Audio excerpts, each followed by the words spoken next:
adeega EVC Plus iminka waxaan isticmaalayaa muddo 3 sano ah inta aan soo degay Soomaaliya runtii waxaan dareemay in aan joogo meel aad iyo aad u horumarsan waayo wadankan ka imi waxaan kala qabsaday inaanan lacag cash aanan aragba oo meel kastoon aadaba aan ku bixin karo adeegii aan isticmaalay si qaab casriyaysan oo teknolojiya oo mobilka ka bixiyo marka adeega EVC runtii waxaan ka dareemay in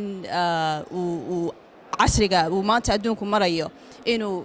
la socodsiiyay shacabkeena Soomaaliyeed taasi waa mid talabaad wuxuu aad iyo aad u fududeeyay qofku inuu meel kasta uu joogo meel kasta uu marayo uu access u leeyahay lacagtiisa account ugu jirtay inuu kala wareejin karo qofku doono u diri karo sidoo doonana uu isticmaali karo si aad u fudud oo u dhaqso badan